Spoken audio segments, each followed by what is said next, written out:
Nissan has decided to stop manufacturing cars in India. They have decided to give up their 51% stake in the Chennai manufacturing unit to their partner Renault. In today's dashboard, the story of a brand, a car manufacturer which could never really find a sure footing in India in its nearly 2 decades of existence. We are once again joined by the Print's auto expert and contributing editor Kushan Mitra.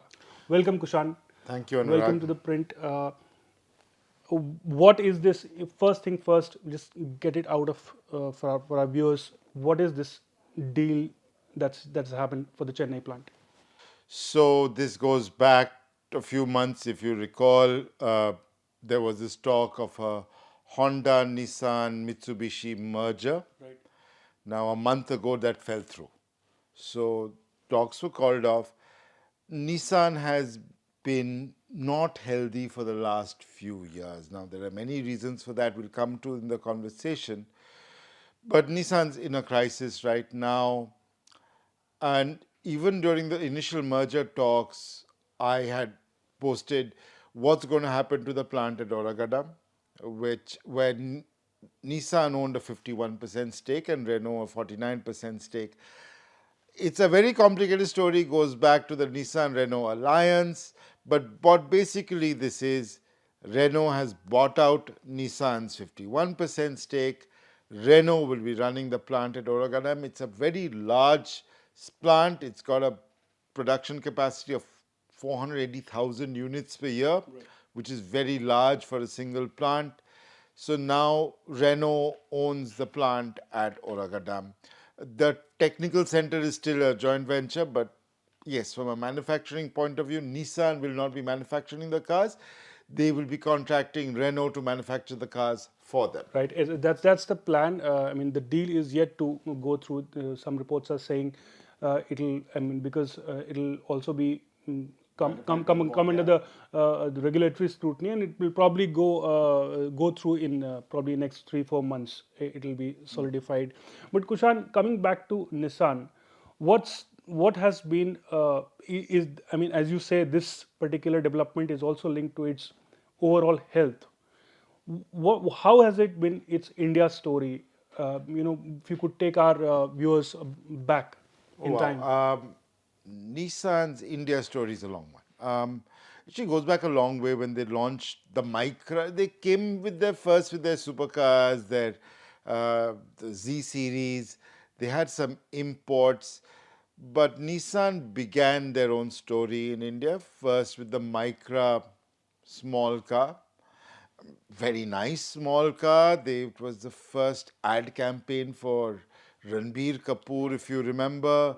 They came up with a sedan version of that. Sunny. Yes, the Sunny, which was very popular. It was the first sort of long wheelbase sedan with a lot of rear legroom. But the cars never picked up in the market. Some of it was apparently due to bad dealerships or bad. I mean, the products were great. Even the Terrano, which was basically a rebadged Duster, or the Kicks, which was again on the Duster platform but had been worked on. Fantastic vehicles. I mean, the Kicks Turbo, which I drove, I remember they were a very fun drive for that car near the Run of Kutch a few years ago before COVID. Great product, but just didn't. I think a lot of it was poor distribution, poor marketing, everything. They weren't bad products. Right. And I think it was also the India competition that, I mean, as you mentioned, Kicks, it was, if I'm not mistaken, it was the direct competitor for the likes of Creta. Yes. And it was just not, I mean, I think the price valuation was also something that was very difficult for Nissan to get right in India. I think not just that. I think even today, if you look at the Nissan X Trail, a lot of its interiors just don't feel like you get into a modern Kia or a Hyundai or a Maruti. You're just surrounded by tech. Digital screens, left, right, and center. When you get into an X Trail, even though it costs 50, it costs more than a Hyundai too, so it makes no sense whatsoever. It looks like you're getting into a car from a generation earlier. Tiny screen. Which it is, Which it is. for the India market, it is. It is. Um, the Kicks, fantastic engine. That turbo 1.3 turbo engine, which was there on the Duster turbo, is a fantastic engine. But by that time, it was one generation old. Um, and of course, there are lots of things, but Nissan, you also have to remember the Nissan project in India was a project of Carlos Ghosn, the former CEO of the legendary former CEO of Nissan and Renault. Now we can go. We don't want to get into the story, but you know how Carlos Ghosn escaped from Japan. That's a different story. But he also launched the Datsun. That's one for the movies. That's one for the movies. So there is, he launched the Datsun brand in India. I remember the Datsun brand was launched with a huge song and dance in the Kingdom of Dreams in Gurugram, another place that burned down recently, I believe. And, Datsun was launched. It launched the Datsun Go, the Go Plus, then the Ready Go, which was this small compact vehicle to take on the Alto. They even got Sakshi Malik after she got the bronze medal to be brand ambassador. Just didn't work. And I think the products just lacked a little bit of refinement. I think Carlos Ghosn's entire thing about cost cutting reflected in the product. Right. Kushan, when we are talking about, we in India particularly, we have to talk about, we are talking about Nissan, we have to talk about Renault. Yes. And after this deal, as you say that it is, the plant in Chennai has a, huge annual capacity of some nearly 4 lakh vehicles. Almost five, For actually. almost 5, and nearly, right now it's nearly 1/3 of that capacity is About a quarter. about a quarter of that facility has been utilized. Going forward, how do you see, does it not become some sort of a liability for Renault in India? Because as for Nissan, when Magnite is the only vehicle they are running on in India right now, and apart from obviously X-Trail, which is a CBU unit. So for Nissan and Renault, a few days ago before this announcement came, I think it was timed like that, we got a release from Nissan that they will be carrying on with their C SUV car and B MPV car, which is a 5-seater and a 7-seater, that will be launched under the Nissan brand in the coming 12 months. By the end of this year, maybe early next year.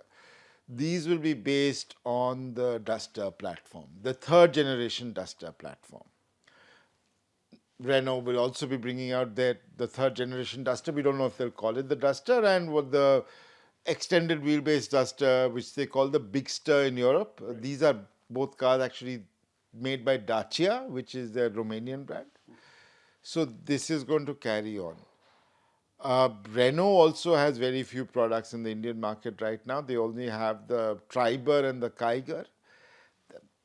They're mainly exporting from India. The Magnite had a refresh, and I believe the Kiger is also going to get a refresh soon. And they started making them in left-hand drive to appeal to more markets.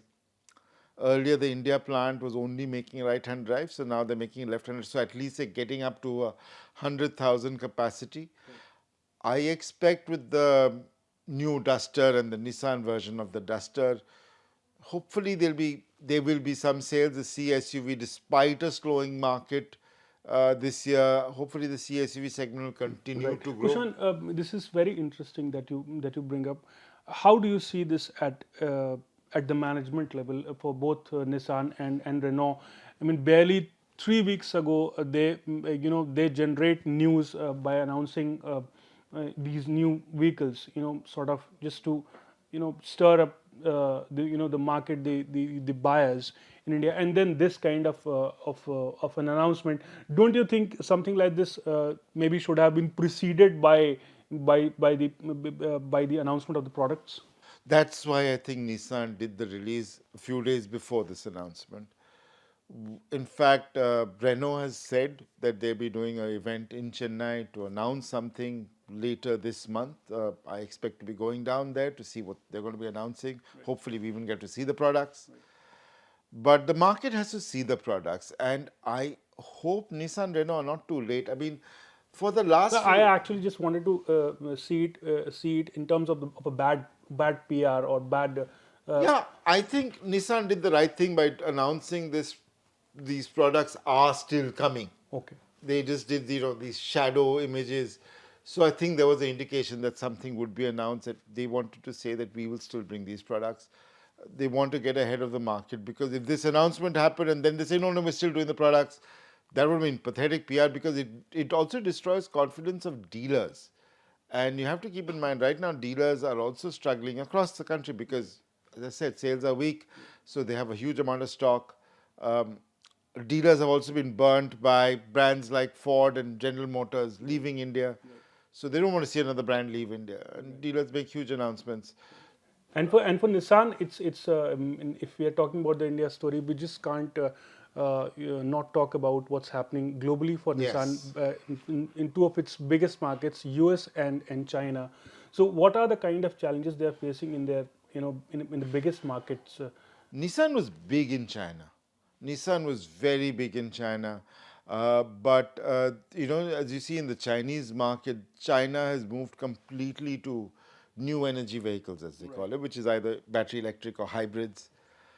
Chinese brands like BYD and SAIC and now Li Auto are becoming huge. But even in the US, Nissan seems to have lost plot because they're not strong in EVs. They have a new, for example, in EVs. Nissan had the Nissan Leaf, the first generation Nissan Leaf, which was actually one of the first EVs hatchbacks out there. They had first mover advantage, it was one of the first products. And now Nissan is behind everybody. I mean, everybody is caught up. The Chinese have caught up and gone ahead, and so have the likes of even Renault for that matter. Nissan, part of this agreement is Nissan will not be part of Renault's EV platform Ampere. But Nissan has said they will bring out their new Duke also on Renault's platform, EV platform. I don't know what Nissan is up to globally. I think Carlos Ghosn had taken them in a direction, and with the management flux after Ghosn left, it became very weird. And now with this Honda merger not happening, I really don't know who will bring in the money. Right. Even the product lineup that they have currently in India, and I'm not much aware about the product lineups in Only Magnite. on other countries. So I mean, why is this kind of this? I mean, if I'm not mistaken, Magnite was probably launched towards the end Almost around 2020. Yeah, Yeah. end of the pandemic. And since then, it has not had another product for the India market, despite Magnite being one small success story for India. Yeah, it's a good car, right? I mean, I drove the Magnite. It has a nice turbo engine, nice CVT gearbox. Does it feel as good as, say, some of its rivals? Maybe not, but it's a price warrior, right? So, you want, sub 4-meter SUV. You may buy a Magnite for performance reasons over, say, a Hyundai Venue or a Maruti Suzuki Brezza. That said, they haven't come up with another maiden. They've said they'll come up with more products. They keep on talking about their ARC global strategy. They've said this at the X-Trail Drive when I'd gone for it. Right. But they said we'll also bring in global cars, like they've showcased the Qashqai and the Duke. Yeah. But I really think you need to make a more products in India for India, and even the Magnite refresh, we're like, why did they do such a minor refresh? Right. And what are your thoughts on? I'm sure you'll get to probably see these new vehicles in near future. But what have you heard from the executives or other people you've been talking to?